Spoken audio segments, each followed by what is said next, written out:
అందరికీ నమస్కారం.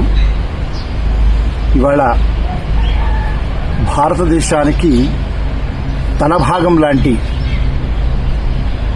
భారతదేశానికి శిరస్సు లాంటి కాశ్మీర్ రాష్ట్రంలో ఉన్నాము.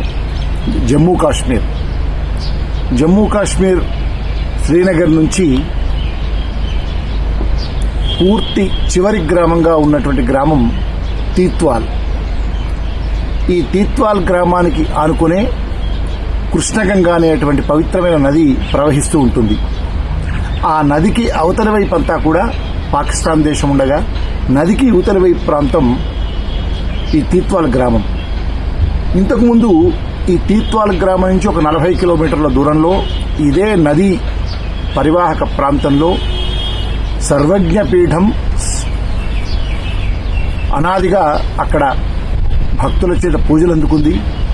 సర్వజ్ఞపీఠ యాత్ర అని ఇక్కడి నుంచి లక్షలాది మంది భక్తులు 7 వారాల యాత్రగా బయలుదేరి వెళ్లేవారు. ఆ సర్వజ్ఞపీఠం శారదాంబ అమ్మవారి యొక్క ఆలయం యొక్క 3 ద్వారాలు ఇంతకు ముందే ఇక్కడి పండితోత్తములు అమ్మవారి అనుగ్రహంతో తెరిపించగా, ఆదిశంకర భగవత్పాదులు కాలడిలో జన్మించి పాదయాత్రగా భారతదేశమంతా పర్యటించి ఈ కాలడికి విచ్చేసి, కాలడి నుంచి కాశ్మీర్ దాకా విచ్చేసి సర్వజ్ఞపీఠమైనటువంటి ఆ శారదాంబ సన్నిధిలో వారు ఎందరో పండితులను తన ప్రజ్ఞ ద్వారా విజయం సాధించి సర్వజ్ఞపీఠాన్ని అధిష్ఠించి దక్షిణాది ద్వారాన్ని తెరిపించిన ఘట్టం ఆదిశంకర విజయంలో మనకు తెలుస్తుంది. అందుకే సర్వజ్ఞపీఠాన్ని అధిరోహించినటువంటి ఆదిశంకరుడు ఆ దక్షిణ ద్వారాన్ని తెరవడం వల్ల దక్షిణ ప్రాంతం వైపు అంతటికి కూడా ఆ పండిత సమాజానికి ఒక గొప్పనైనటువంటి గర్వకారణంగా మనకు తెలుస్తుంది. అలాంటి ఈ సర్వజ్ఞపీఠం 1947 స్వాతంత్రం వచ్చాక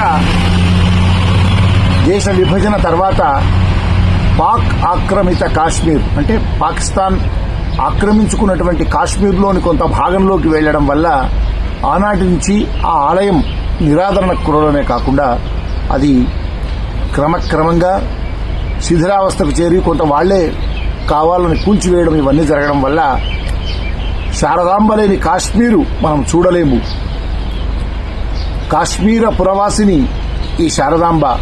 నమస్తే శారదా నిలయే కాశ్మీర పురవాసిని అని మనమంతా స్తుతించుకునేటువంటి ఆ శారదాంబ లేని కాశ్మీర్ను చూడలేమని దక్షిణాంనాయ శృంగేరి శారదా పీఠాధీశ్వరులు జగద్గురు శంకరాచార్య శ్రీ శ్రీ శ్రీ భారతీర్థ మహాస్వామి వారు వారి అనుగ్రహంతో జగద్గురు శంకరాచార్య శ్రీ శ్రీ శ్రీ విధుశేఖర భారతీ స్వామి వారు గత సంవత్సరం ఇక్కడ సేవ్ శారద అనేటువంటి ఒక ఉద్యమాన్ని నడిపి స్థానిక కాశ్మీరు పండిట్లు అన్ని మతాల వాళ్లతో కలిపి తీత్వాల్ గ్రామంలో అదే కృష్ణగంగా నదీ తీరంలో సర్వజ్ఞపీఠమైన శారదాంబ ఆలయాన్ని అదే 4 ద్వారాలతో ఉండేట్టుగా ఇక్కడ ఏర్పాటు చేయగా జగద్గురు విధుశేఖర భారతీ స్వామి వారు ప్రతిష్ఠించారు.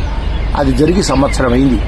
ఈ ప్రథమ వార్షికోత్సవం సందర్భంగా ఇక్కడికి అనేక మంది పండితులు, ప్రధానంగా శాస్త్ర పండితులు, వేద పండితులు ఎక్కడెక్కడి నుంచో వచ్చేశారు. పరమహంస పరివ్రాజకులు, యతీశ్వరులు ఇచ్చేశారు. ఒకనాడు పండితులకు నిలయమైనటువంటి, ఉద్దండులైనటువంటి శాస్త్ర పండితులకు ఆవాసమైనటువంటి కాశ్మీర్లో మళ్లీ ఇక్కడ శారదాంబ సర్వజ్ఞపీఠం ప్రతిష్ఠ అయి సంవత్సరం గడుస్తున్న సందర్భంగా వైభవంగా జరుగుతున్న ఈ ప్రథమ వార్షికోత్సవంలో హిమాలయాల్లో తపస్సు చేసుకునే ఎందరో మహాత్ములు, యతీశ్వరులు కూడా ఈ కార్యక్రమంలో పాల్గొంటున్నారు. వారు ఇక్కడ కేవలం శారదాంబ దివ్య సన్నిధిలో ఈ 5 రోజుల కార్యక్రమంలో తపస్సుతో, అనుష్ఠానంతో, శ్రద్ధతో ఈ కార్యక్రమంలో పాల్గొంటున్నారు. అలాంటి మహానుభావుల్లో ఉత్తరకాశీలో ఆదిశంకర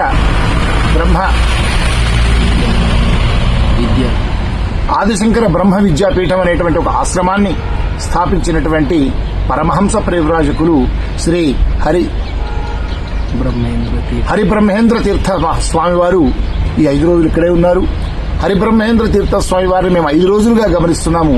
వారు తెల్లవారుజాము నుంచే తమ అనుష్ఠానం తపస్సులో మునుగుతూ ఇక్కడ నిరంతరము కూడా వారు ధ్యాననిష్టలో ఉంటూ ఈ 5 రోజుల కార్యక్రమంలో పాల్గొంటున్నారు.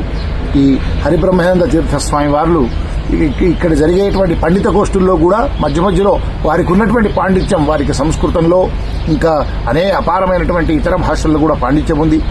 వేదాంతాలు ఔపాసన పట్టారు వారు.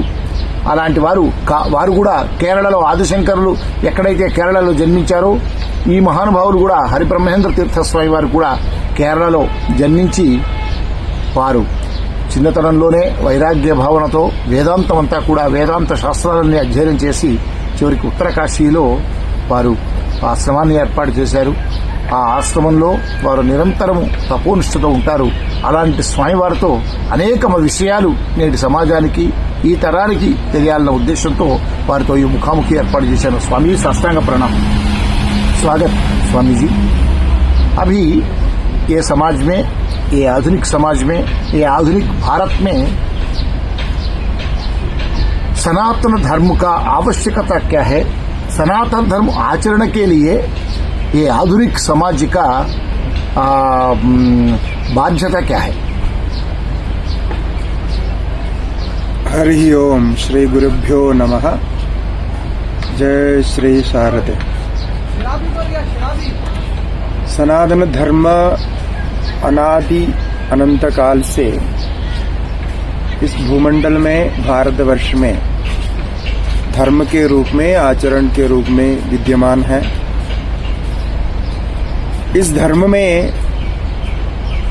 सबसे बड़ा जो है, उसका जो महत्व है, एकात्मवाद अर्थात अद्वैतवाद, कि सभी के अंदर विद्यमान एक ही परमात्मा है और वही परमात्मा सबको सृजन करते हैं, रक्षण करते हैं।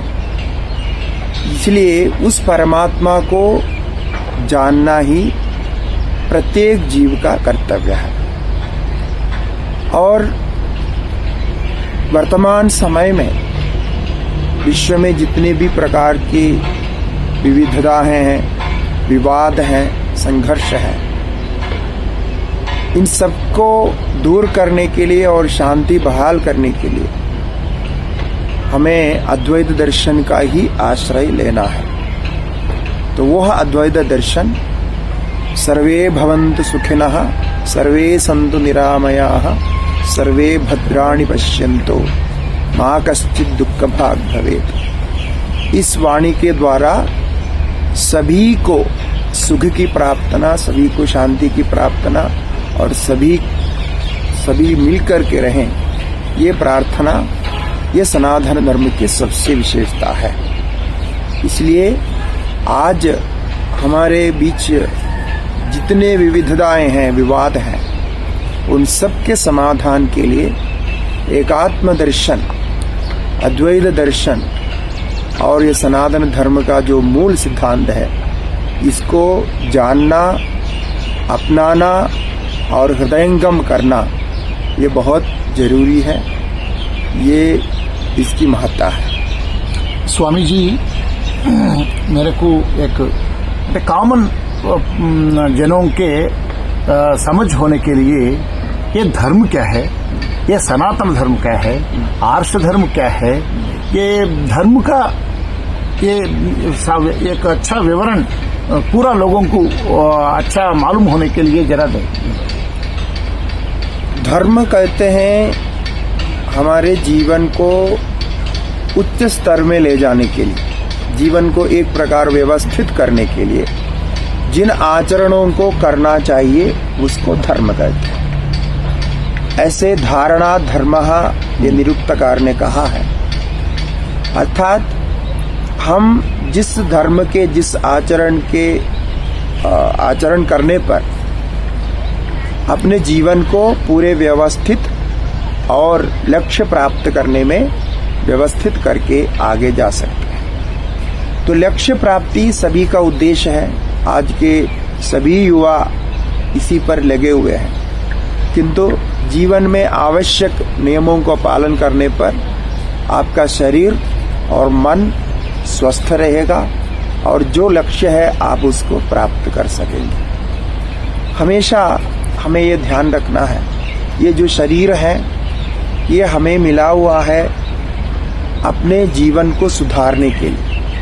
जीवन को बिगाड़ने के लिए नहीं। तो जो भी हमारे अंदर दोष मालूम पड़ता है, इन दोषों का निवारण शास्त्र के द्वारा, धर्म के द्वारा किया जाता है। और धर्म हमारे लिए सबसे हितकारी है। धर्म जैसे हितकारी और कोई नहीं है। जो हम आगे भविष्य को नहीं देख पाते हैं, धर्म उसको देख पाता है। और ये जो धर्म ज्ञान हमें आर्ष परंपरा से मिला है, इसलिए इसको आर्ष धर्म भी कहा जाता है। आर्ष का अर्थ होता है ऋषियों से प्राप्त। ऋषि भी मनुष्य ही थे, किंतु ऋषियों में विशेषता है, उन्होंने अपने कठिन जीवन के द्वारा, तपस्यामय जीवन के द्वारा उस तत्व को, उस ज्ञान को प्राप्त किया जो मनुष्य मात्र के लिए हितकारी है, प्राणी मात्र के लिए हितकारी है। ऐसा जो तत्व को उन्होंने जाना है, जो वस्तुस्थिति को उन्होंने पहचाना है, उसको मानव हित के लिए शास्त्रों के रूप में, ग्रंथों के रूप में हमें दिया है। तो इस लोक में और परलोक में, इस शरीर में और इस शरीर को छोड़ने के बाद भी हम कैसे अपने जीवन को स्वस्थ रख सकते हैं, आनंदमय रख सकते हैं, शांतिमय रख सकते हैं, ये मार्ग ऋषियों ने उपदेश दिया है। इसलिए हमारे धर्म नित्य होने के कारण, सनातन का अर्थ होता है नित्य, सदातन को सनातन कहते हैं। तो नित्य होने के कारण इस धर्म का नाम सनातन है, और सबके लिए होने के कारण भी ये धर्म का नाम सनातन है। भूत, वर्तमान, भविष्य तीनों काल में ये उपकारी, हितकारी होने के कारण भी ये धर्म सनातन है। ऋषियों से प्राप्त होने के कारण इसको आर्ष धर्म कहा जाता है। और इसको धार्मिक ज्ञान के दृष्टि से लोग में हम देखते हैं, पूरे दुनिया में देखते हैं, इतने उत्कृष्ट चिंतन देने वाला कोई धर्म नहीं। और हमारे धर्म, सनातन धर्म में, ये भारतीय संस्कृति है, इसमें सभी को अपनाने का, सभी में भाईचारा का भाव रखने का विधान है, प्रवचन। तो ये आप इसमें समझ सकेंगे कि ये धर्म का रहस्य है। जी स्वामी जी, आदिशंकर भगवत्पाद ने कालड़ी में उद्भव होके पूरा भारत देश पर्यटन किया, और उन्होंने छत्रामय पीठ स्थापित किया। उसमें बहुत ये उत्कृष्ट पीठ है, यह सर्वज्ञ पीठ कश्मीर। आदिशंकर के जीवन में कालड़ी से ये कश्मीर तक ये पर्यटन में एक रेखा मात्र आदिशंकर ये भारत देश को ये कैसा वो धर्म के लिए उपकार किया, सनातन धर्म के प्रतिष्ठापन कैसा किया, वो सिचुएशन कैसा है, वो उद्भव उनके जन्म के समय पे, उन्होंने पादयात्रा करने के समय में। और एक बात है, उन्होंने पूरा सर्वधर्म एक करने के लिए अद्वैत सिद्धांत ने स्थापित किया। वो अद्वैत सिद्धांत का क्या है? अद्वैत सिद्धांत ये पूरा मतों में और पूरा जनों में एकात्मता भावन लेने के लिए कैसा उपयोग होता, जरा विवरण दीजिए। हमारे धर्म के उद्धारकों में, पुनस्थापन में हम जब देखते हैं, भगवान वेदव्यास के बाद इस कलयुग में भगवत्पाद शंकराचार्य जी हमारे सनातन धर्म के उद्धारक हुए हैं, और वे अपने जीवन पूरे ही सनातन धर्म के लिए ही व्यतीत किया। वे तो श्रुति स्मृति पुराणानाम आलयम करुणालयम, यही रूप उनके थे कि ऐसे दिव्य पुरुष इस धरातल में अवतरित होकर के, शिवावतार हैं वे, ऐसे शिवावतार लेकर के अपने जीवन में 3 बार पूरे भारतवर्ष में पदयात्रा की, और वेदों का जो सार है अद्वैत सिद्धांत, उसका प्रचार प्रसार पुनस्थापन किया कि हम उनसे कितना ऋणी है।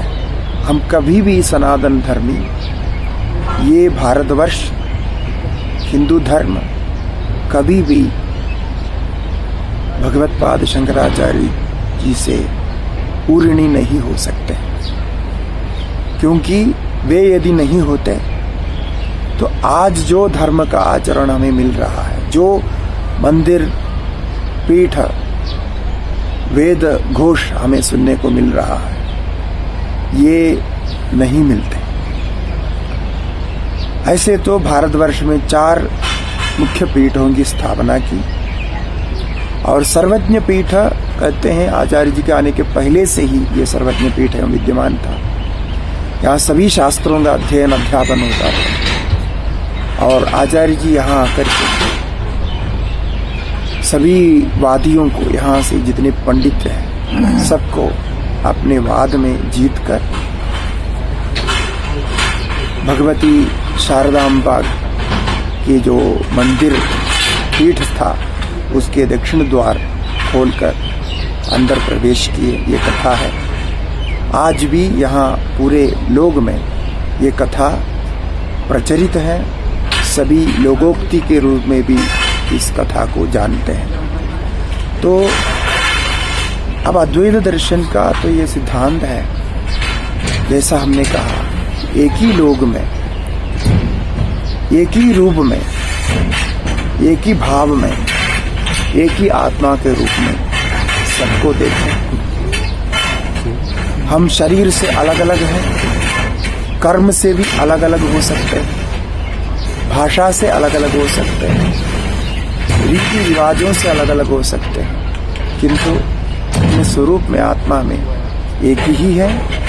ये जो पृथ्वी है, ये जो धरती और जो भी कुछ बना हुआ, सब कुछ हमारे स्वरूप में एक ही है। हाँ स्वामी जी, हमारा लास्ट, आप ये उत्तरकाशी में, केरला में जन्म हुआ, और उत्तरकाशी में अभी एक आदिशंकर ब्रह्म विद्या आश्रम विद्यापीठ बनाया। वो उधर स्थापित करने का कारण क्या है? आपने ये परमहंस परिव्राज का स्थिति आने के लिए और ये वेदांत दर्शन अध्ययन करने के लिए और पूर्ति ये तपस और अनुष्ठान में उत्तरकाशी में आप ये स्थिति आने के लिए कारण क्या है? और वो हिमालय उत्तरकाशी, पूरा हिमालय बहुत योगियों ने उधर तपस करते और अनुष्ठान करते, वही जीवन होता, उसका विशिष्टता क्या है?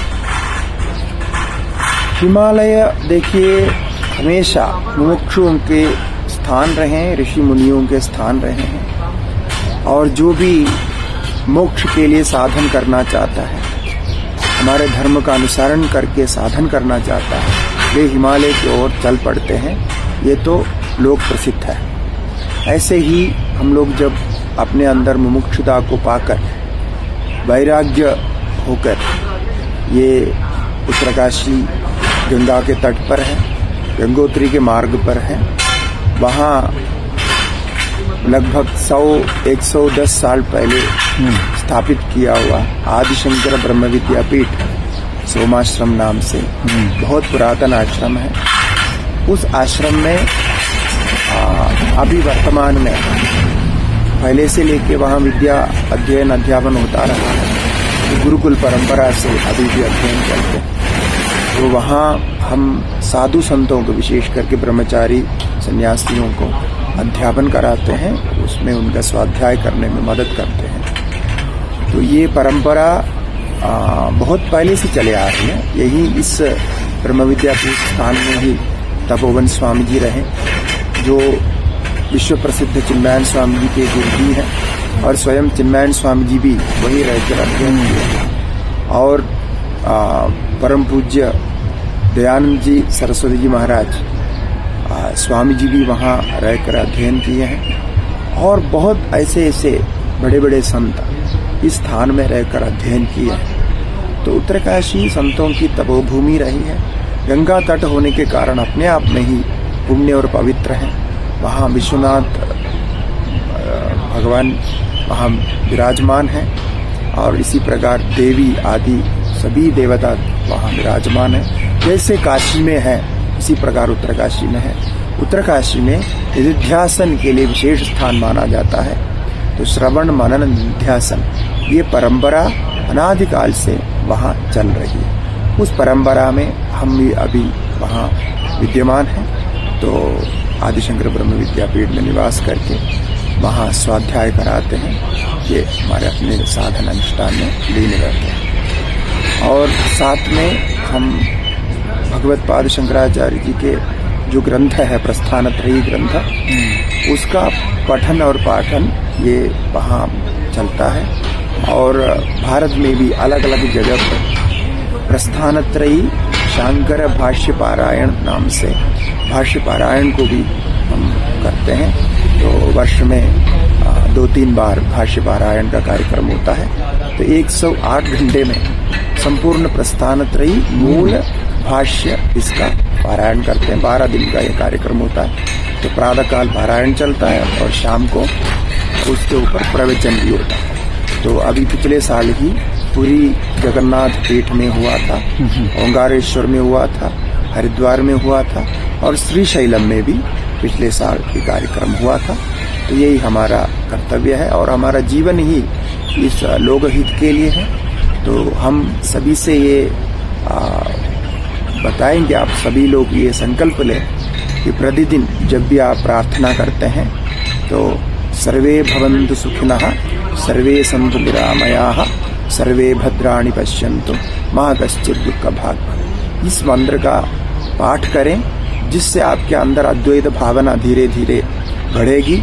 और जैसे आप अन्य की प्रार्थना करते हैं, सभी के लिए जो प्रार्थना करेंगे तो सभी की शक्ति आपके अंदर आ जाएगी। आपकी सारे मनोकामनाएं इससे पूर्ण होगी। यही आशीर्वाद है, यही भगवान से प्रार्थना करते हैं। हम अभी शारदा क्षेत्र में यहाँ हैं, इसके बारे में यहाँ वेंकटेश जी ने आपको बता दिया। अब इस शारदा क्षेत्र का उद्धार करना है।